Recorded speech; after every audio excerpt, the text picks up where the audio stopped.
ಒಂದು ವರ್ಷ ಚಿನ್ನ ಖರೀದಿ ಮಾಡಬೇಡಿ ಹೀಗಂತ ಪ್ರಧಾನಿ ಮೋದಿ ನೀಡಿರುವ ಕರೆಯಿಂದಾಗಿ ದೇಶದಲ್ಲಿ ಸಂಚಲನ ಸೃಷ್ಟಿಯಾಗಿದೆ. ಮೋದಿ ಹೇಳಿಕೆ ಬೆನ್ನಲ್ಲೇ ಚಿನ್ನದ ಕಂಪನಿಗಳ ಷೇರು ಕುಸಿತ ಕಂಡಿದೆ. ಅಡುಗೆ ಎಣ್ಣೆಯನ್ನ ಮಿತವಾಗಿ ಬಳಸಿ ಅಂತಿದ್ದಂತೆ ಬೆಲೆ ಏರಿಕೆಯಾಗಿದೆ. पेट्रोल, डीजल, गैस और फर्टिलाइजर के दाम बहुत अधिक बढ़ चुके हैं कि साल भर तक सोना नहीं खरीदेंगे. ಒಂದು ವರ್ಷ ಚಿನ್ನ ಖರೀದಿ ಮಾಡಬೇಡಿ, ಜನರಿಗೆ ಮೋದಿ ಕರೆ. ಚಿನ್ನದ ಕಂಪನಿಗಳ ಷೇರು ಕುಸಿತ, ಕಡಿಮೆಯಾಗುತ್ತಾ ಬಂಗಾರದ ಬೆಲೆ. ಪೆಟ್ರೋಲ್, ಡೀಸೆಲ್ ಮಿತವಾಗಿ ಬಳಸಿ ಅಂದಿರೋ ಪ್ರಧಾನಿ ಮೋದಿ ಮಹಿಳೆಯರ ನೆಚ್ಚಿನ ಚಿನ್ನವನ್ನು ಖರೀದಿಸಬೇಡಿ ಎಂದಿದ್ದಾರೆ. ಡಾಲರ್ ಎದುರು ರೂಪಾಯಿ ಮೌಲ್ಯ ಪ್ರತಿನಿತ್ಯ ಎಂಬಂತೆ ಕುಸಿಯುತ್ತಿದೆ. ಹೀಗಾಗಿ ಹೆಚ್ಚೆಚ್ಚು ಚಿನ್ನ ಆಮದು ಮಾಡಿಕೊಂಡ್ರೆ ಡಾಲರ್ ಮೂಲಕ ವ್ಯವಹಾರ ಮಾಡಬೇಕಾಗುತ್ತೆ.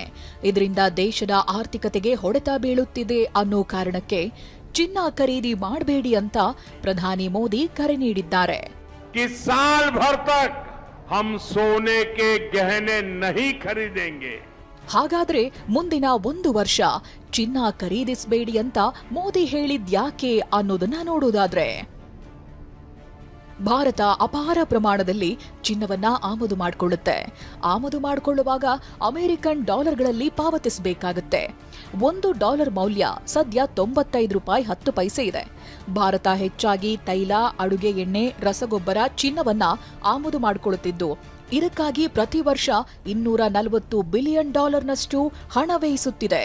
ವ್ಯಾಪಕವಾಗಿ ಆಮದು ಮಾಡಿಕೊಳ್ಳುತ್ತಿರುವುದರಿಂದ ರೂಪಾಯಿ ಮೌಲ್ಯ ದುರ್ಬಲವಾಗುವ ಮುಂಜಾಗ್ರತೆ ಈ ರೀತಿ ಹೇಳಿಕೆ ನೀಡಿದ್ದಾರೆ ಅಂತ ವಿಶ್ಲೇಷಿಸಲಾಗ್ತಿದೆ. ಜ್ಯುವೆಲರಿ ಟ್ರೇಡು ಇವತ್ತು ನೋಡಿ, ಇಂಪೋರ್ಟ್ಸ್ ಆಲ್ರೆಡಿ 30% ಕಮ್ಮಿ ಆಗಿದೆ. ಆಲ್ರೆಡಿ ರಿಸಲ್ಟ್ ಬಂದಿದೆ, 30% ಇಂಪೋರ್ಟ್ಸ್ ಆಲ್ರೆಡಿ ಕಮ್ಮಿ ಆಗಿದೆ. ಆಮೇಲೆ ಜೊತೆಗೆ ಇವತ್ತು ಪ್ರಧಾನಮಂತ್ರಿ ಹೇಳಿದ ತಕ್ಷಣ ಗೋಲ್ಡಿನ ಇಂಡಸ್ಟ್ರಿ, ಶೇರ್ ಮಾರ್ಕೆಟ್ ಎಲ್ಲ ಸ್ವಲ್ಪ ಡೌನ್ ಆಗಿದೆ. ಸುಮ್ಮನೆ ದಡ ಬುಡ ಅಂತ ಇರೋ ದುಡ್ಡಲ್ಲೆಲ್ಲ ಗೋಲ್ಡ್ ಪರ್ಚೇಸ್ ಮಾಡಿ ನಮ್ಮ ಫಾರಿನ್ ಎಕ್ಸ್ಚೇಂಜ್ಗೆ ತೊಂದರೆ ಕೊಡೋದು ಬೇಡ ಅಂತ ಆಲ್ರೆಡಿ ಜನನೂ ಅಷ್ಟೇ, ಅವ್ರಿಗೆ ಎಷ್ಟು ಬೇಕೋ ಆಲ್ರೆಡಿ ಪರ್ಚೇಸ್ ಅಷ್ಟೇ ಮಾಡ್ತಾ ಇದ್ದಾರೆ. ಚಿನ್ನ ಖರೀದಿಸಬೇಡಿ ಎಂದ ಮೋದಿ, ಷೇರು ಮಾರ್ಕೆಟ್ ಕುಸಿತ. ಮುಂದಿನ ಒಂದು ವರ್ಷ ಚಿನ್ನ ಖರೀದಿಸಬೇಡಿ ಅಂತ ಮೋದಿ ಕರೆ ನೀಡಿದ್ದು, ಚಿನ್ನದ ಷೇರು ಮಾರುಕಟ್ಟೆ ಕುಸಿತವಾಗಿದೆ. 9% ಕುಸಿತವಾಗಿದ್ದು, ಆಭರಣ ವಿಭಾಗದ ಷೇರುಗಳ ಮೌಲ್ಯವು ಪಾತಾಳಕ್ಕಿಳಿದಿದೆ. ಚಿನ್ನ ಖರೀದಿ ಮಾಡಬೇಡಿ ಎಂದಿರೋ ಪ್ರಧಾನಿ ಮೋದಿಗೆ ಕಾಂಗ್ರೆಸ್ ನಾಯಕರು ತಿರುಗೇಟು ಕೊಟ್ಟಿದ್ದಾರೆ. ಚಿನ್ನ ಖರೀದಿಸಬೇಡಿ ಅನ್ನೋಕ್ಕಾಗತ್ತಾ ಅಂತ ಪ್ರಶ್ನಿಸಿರೋ ಡಿಕೆ ಶಿವಕುಮಾರ್, ಕೊರೋನಾ ವೇಳೆ ದೀಪ ಹಚ್ಚಿ ಅಂದ್ರೆ ದೀಪ ಹಚ್ಚಿದ್ವಿ, ಚಪ್ಪಾಳೆ ತಟ್ಟಿ ಅಂದ್ರಿ ಚಪ್ಪಾಳೆ ತಟ್ಟಿದ್ವಿ, ಕೊರೋನಾ ನಿಲ್ತಾ ಅಂತ ಪ್ರಶ್ನಿಸಿದ್ದಾರೆ. ಜೀವನದಲ್ಲಿ ಮದುವೆ ಆಯ್ತಾರೆ, ಚಿನ್ನ ಇದನ್ನ ತಾಲಿ ಕಟ್ಕೊಳ್ಳೋರು, ಒಂದು ಸರ ಮಾಡ್ಕೊಳ್ಳೋರ್ನ ನಾವು ಬೇಡನಕ್ಕಾಗ್ತದ?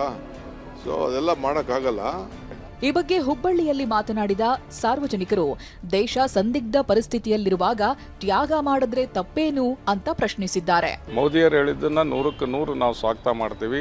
ತ್ಯಾಗಮಯ ಜೀವನದಿಂದ ನಮ್ಗೆ ಹಾಸಿಗೆದ್ದಷ್ಟು ಕಾಲು ಚಾಚ ಅಂತಂದಂಗೆ ಯಾವುದು ಸಾಧ್ಯ ಆಗ್ತೈತೆ ಅಷ್ಟು ನಾವು ಮಿನಿಮಮೈಸ್ ಮಾಡಿ ನರೇಂದ್ರ ಮೋದಿಯವರ ಮಾತಿಗೆ ನಾವು ಬೆಲೆ ಕೊಟ್ಟು ನಡೆದಿದ್ದಾದ್ರೆ ಈ ದೇಶದ ಜನ ಸುಭದ್ರತೆಯಿಂದ ಇರ್ತಾರಂತ ನನ್ನ ವೈಯಕ್ತಿಕ ಅನಿಸಿಕೆ. ಅಡುಗೆ ಅನಿಲ ಬಳಿಕ ಅಡುಗೆ ಎಣ್ಣೆಯೂ ದುಬಾರಿ. ಅಡುಗೆ ಎಣ್ಣೆ ಮಿತವಾಗಿ ಬಳಸಿ ಅಂತ ಪ್ರಧಾನಿ ಮೋದಿ ಕರೆ ನೀಡಿದ ಬೆನ್ನಲ್ಲೇ ಅಡುಗೆ ಎಣ್ಣೆ ಬೆಲೆ ಏರಿಕೆಯಾಗಿದೆ. ಹೋಲ್ಸೇಲ್ ಅಡುಗೆ ಎಣ್ಣೆ ಲೀಟರ್ಗೆ ₹3 ಹೆಚ್ಚಳವಾಗಿದೆ. ನಮ್ಮ ಪ್ರಧಾನಿ ಮಂತ್ರಿಗಳು ಹೇಳಿರೋ ವಿಚಾರದಲ್ಲಿ 100% ಸತ್ಯ.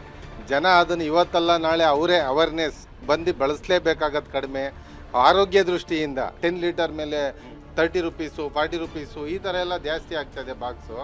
ಸಾಧ್ಯತೆಗಳಿದ್ದಾರೆ ಸರ್. ಅವ್ರು ಹೇಳಿರೋದನ್ನು ನಾವು ವ್ಯಾಪಾರ ದೃಷ್ಟಿ ಬಿಟ್ಟು ಯೋಚನೆ ಮಾಡೋದಾದ್ರೆ ಸಾರ್ವಜನಿಕರಿಗೆ ಅವ್ರು ಏನು ಹೇಳಿದ್ದಾರೆ ಅದನ್ನು ತೊಗೊಂಡ್ರೆ ನಿಜ ಒಳ್ಳೆಯದು.